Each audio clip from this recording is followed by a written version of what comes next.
Absolument. Caroline Galacteros, bonjour. Merci d'être avec nous. Je rappelle que vous êtes géopolitologue. On vous a toujours reçu avec plaisir.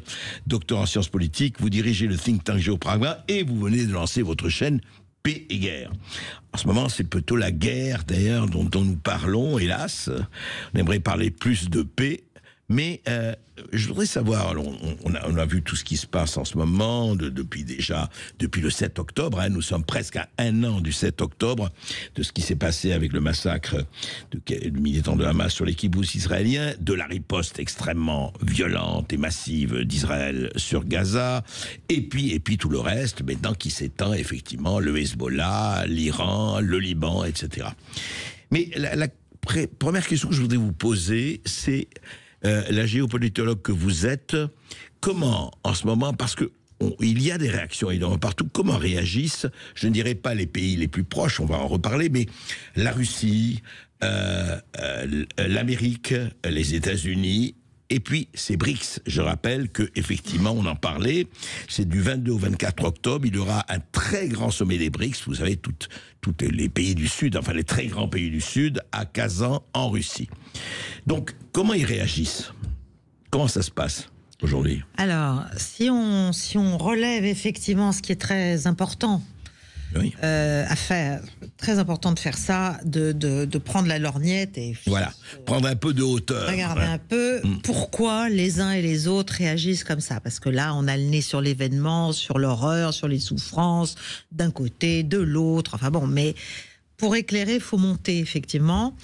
Alors, ce qu'on peut dire, c'est que il y a étonnamment, quel que soit le grand affrontement, la grande rivalité globale qui est en train de se structurer autour du pôle des BRICS, qui se renforce vitesse grand V, face à un Occident qui a beaucoup de mal à se relever de tout ce qu'il a fait depuis 30 ans, en fait, et du discrédit que ça a entraîné. Bon, ça, on pourra en parler pendant des heures. Bon, il y a cette rivalité. Mais là, sur ce qui se passe en ce moment au Moyen-Orient, je pense que, à la fois, même la Maison-Blanche actuelle, même celle de Biden, même celle de Biden, même celle de Biden, de Blinken, de Sullivan, de tous les va-t-en-guerre côté ukrainien, mais qui sont quand même à un mois de l'élection, d'une élection extrêmement compliquée pour eux, qui donc sont, j'allais dire, très impuissants par rapport à ce que peut faire Israël. En fait, oui, puis il y a une fenêtre d'opportunité extraordinaire pour l'État d'Israël. Mais ce que je veux dire, c'est que entre cette administration-là, la Russie, la Chine et l'Iran,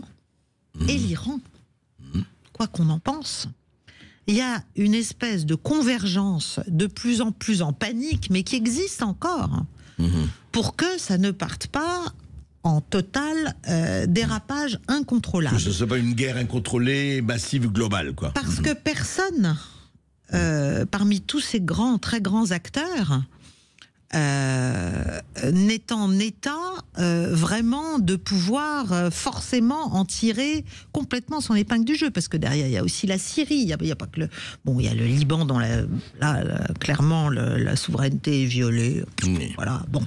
Depuis déjà quelques temps, hélas. Depuis longtemps, c'est presque structurel, à vrai dire, vu les influences qui s'y mélangent. Hélas, mais donc, il y a pour l'instant une inquiétude, parce que là, c'est peut-être le moment pour Benjamin Netanyahou pour faire ce qu'il fait, mais c'est pas forcément le moment pour tous les autres. Voilà, qui ont déjà suffisamment à faire avec leur grande rivalité.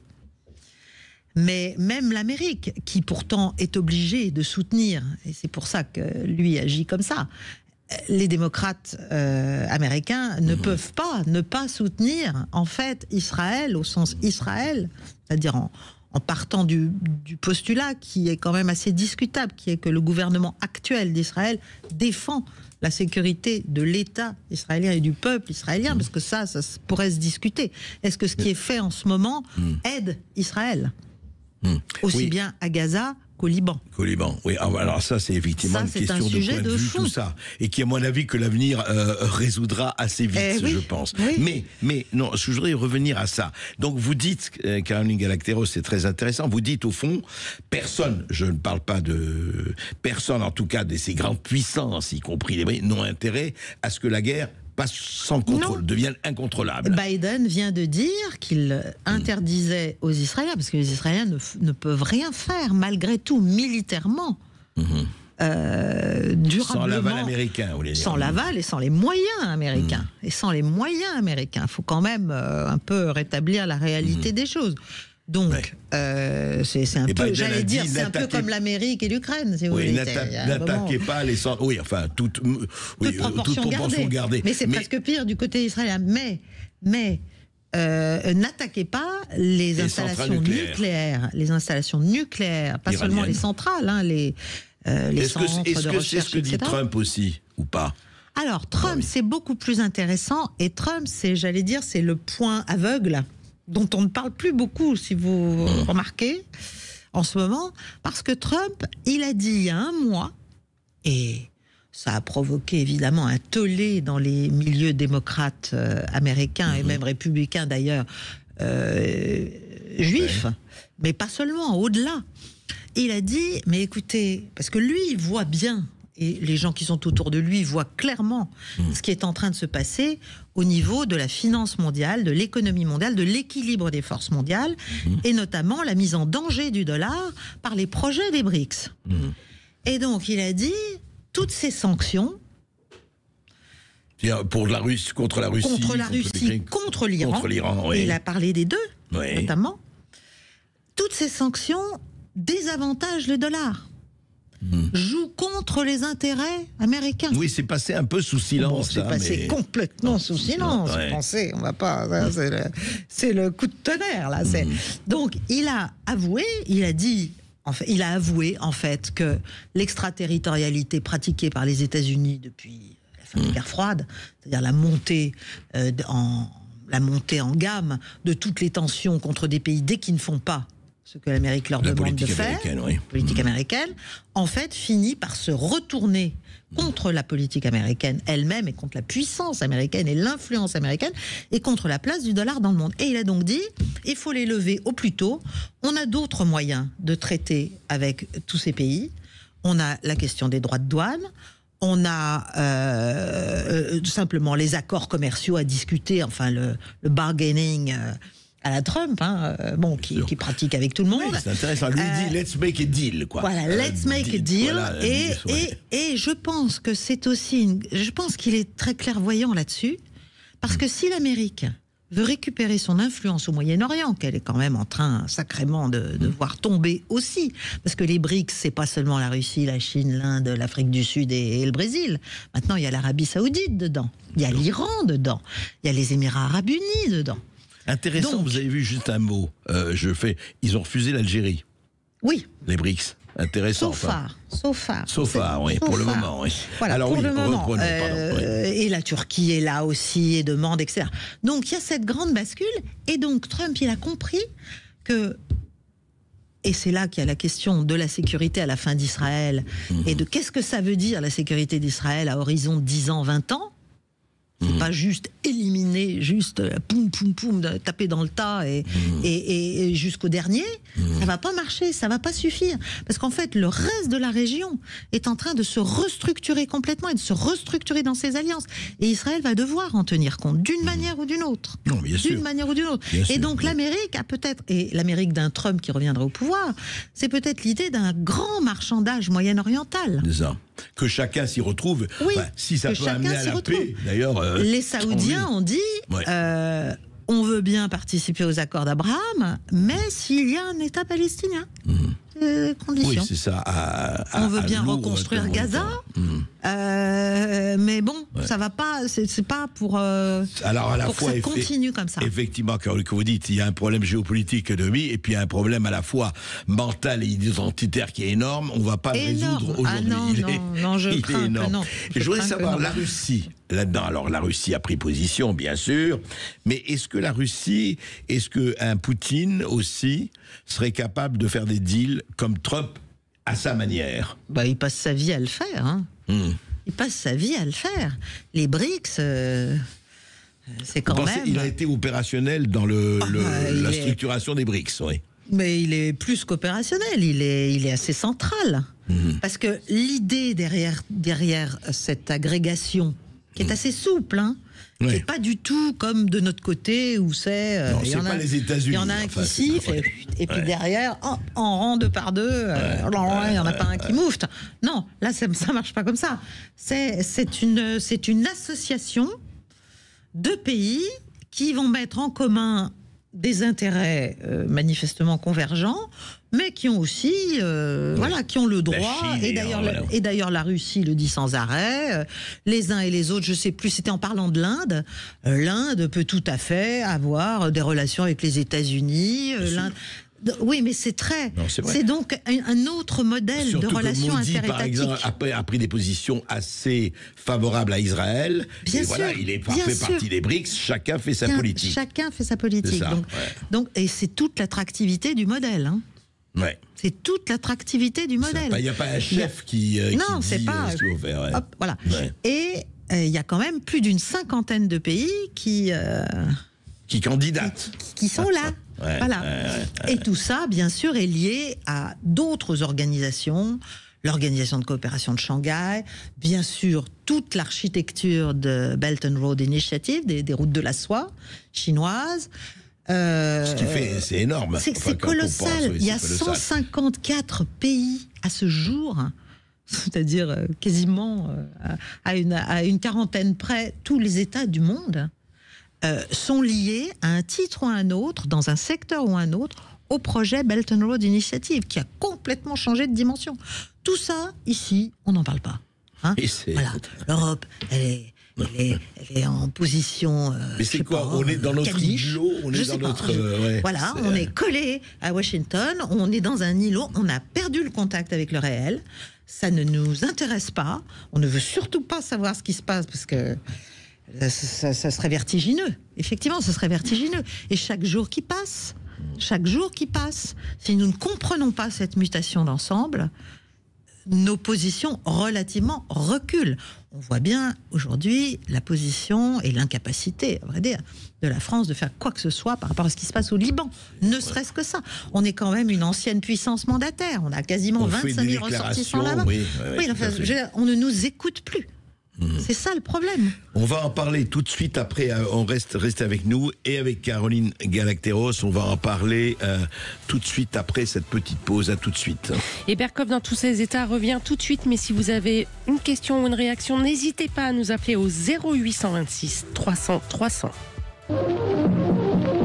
Les Français parlent au français. Les carottes sont cuites. Les carottes sont cuites. Sud Radio Berkoff dans tous ses états. On espère tous que les carottes ne sont pas complètement cuites parce que je ne sais pas dans quel état nous serions. Paix et guerre, c'est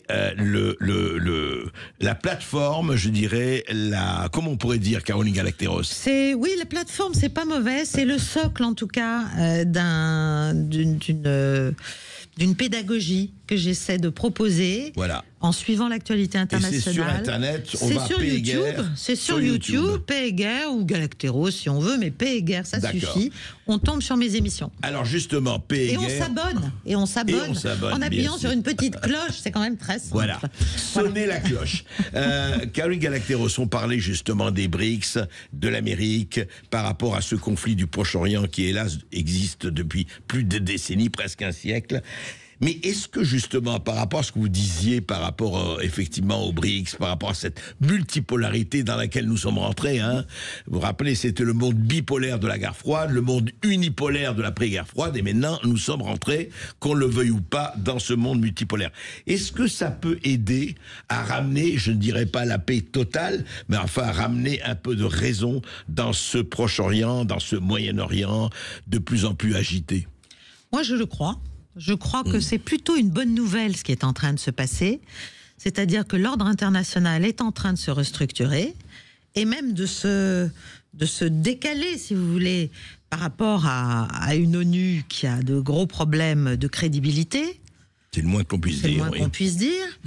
Mais on s'est beaucoup employé à lui faire perdre sa crédibilité aussi, notamment depuis les années 90. Je parle de nous, le pôle occidental, et notamment les États-Unis, évidemment. C'est là qu'on a eu l'unipolarité, justement, et que l'unipolarité, elle se passait très largement, quand même, des discussions au Conseil de sécurité des Nations Unies, ou alors elle les truquait avec des petites fioles de farine quand ça l'arrangeait. Bon, donc là, maintenant, on est passé à autre chose. Et par rapport à la dynamique du Moyen-Orient, ça me semble très intéressant, parce qu'on voit bien que la Chine, comme la Russie, mais la Chine surtout, sont en train de proposer... Et la Russie aide aussi beaucoup en embrayant sur tous ces thèmes, des principes d'organisation d'un ordre international plus équitable, moins ingérant, parce que c'est quand même ça le sujet. Et on voit bien qu'au Moyen-Orient, un certain nombre de puissances, au premier rang desquelles l'Arabie Saoudite et l'Iran, il ne faut pas oublier qu'en mars 2023 a été rendu public un rapprochement qui était en germe depuis longtemps entre les deux États. Par la Russie au départ. Par la Russie au départ. Annoncé à la fin et mise en scène par la Chine. Mais donc il y a des puissances qui ont compris qu'il y a un gros problème en fait. De représentativité et de crédibilité même du pôle occidental pour prétendre à des principes organisateurs de l'ordre international. C'est fini. Mais est-ce qu'ils ne veulent pas remplacer l'Occident et faire un autre ordre? Chine et Iran, c'est quand même pas toujours très séduisant. On est d'accord. On est d'accord, Caroline. Non, mais la question, c'est pas ça. La question, c'est c'est l'armature de principe. Et l'armature de principe, c'est celle de la Charte des Nations Unies des origines, sur laquelle tout le monde s'assoit élégamment ou moins depuis quand même très longtemps. Donc c'est non-ingérence, inviolabilité, égalité des États, sécurité une et indivisible. Enfin, c'est des trucs assez de base, quoi. Hein. Donc retrouvons un équilibre, et cet équilibre-là, ce nouvel équilibre, disons, peut naître du déséquilibre actuel, notamment au Proche-Orient, et vous dites ça peut faire avancer les choses, c'est ça? Moi je crois qu'il va falloir à un moment donné que d'autres puissances puissent proposer aux acteurs de la région, ce sera tout un, ce sera tout un bouquet, tout un spectre de carottes et de bâtons, hein, parce que, comme d'habitude. Il faut à la fois tenter et en même temps faire craindre aussi, voilà, pour que ce Moyen-Orient, parce qu'on voit bien le rapprochement Iran-Arabie Saoudite, qui est évidemment le cauchemar d'Israël, mais qui ne devrait pas l'être tant que ça. Parce que ce rapprochement-là, c'est l'idée que plutôt que de fomenter sans arrêt du côté occidental la déstabilisation, la parcellisation, le démembrement des États, enfin tout ce qu'on fait au Moyen-Orient depuis très très longtemps, si cette zone-là, si cette région du monde, et elle en a les moyens et les richesses et les ressources, veut se développer, elle doit s'entendre. Et c'est ça qu'a compris manifestement le prince Ben Salman, et qu'ont compris d'une certaine manière le régime iranien actuel. Sauf que, est-ce que le régime iranien, juste c'est la dernière question, n'est pas plus préoccupé par son maintien? Vous savez très bien qu'en Iran, une grosse partie du peuple iranien n'est pas d'accord avec son régime. Grosse partie, j'en suis pas certaine. Ça, je pense que c'est beaucoup de... Ça, c'est un peu la méthode Coué. Mais enfin, il n'empêche que, est-ce que, pas seulement le régime iranien, est-ce que ces régimes, enfin certains ne sont pas plus préoccupés par leur maintien au pouvoir que par justement une certaine paix? Tous les régimes sur cette terre sont préoccupés par leur maintien au pouvoir. Donc je ne pense pas que ce soit exclusif. Non, c'est pas une spécificité iranienne. Évidemment qu'ils sont préoccupés, mais c'est pas en les agonissant de sanctions, comme on le fait d'ailleurs avec la Russie, pour pousser le peuple qui a faim, qui en peut plus, etc. Oui, c'est pas comme ça qu'on règle le problème. Soulever contre eux qu'on va régler les problèmes. Ça, enfin, soyons sérieux. On va le régler justement en donnant de l'air. Donc toute la question, c'est à la fin, quelle est la volonté véritable de ceux qui écrasent, étouffent ou au contraire peuvent donner un peu d'air. Parce que la montée des BRICS, la montée de ce pôle de puissance et d'influence alternative, il vient de l'inéquité devenue tellement flagrante de nos pratiques. Et puis surtout, il vient de leur montée pratiques. en puissance et de leur développement, il ne faut pas l'oublier. Absolument. Si l'Inde n'était pas l'Inde et la Russie étaient restés en 90 au temps d'Helsinki, ils ne seraient pas là. Ah voilà, et bien maintenant ils sont là. Eh bien, Caroline Galacteros, elle nous a donné effectivement la perspective d'un souffle d'air et j'espère que dans votre plateforme, eh bien, la paix l'emportera sur la guerre. C'est tout mon objectif. Voilà.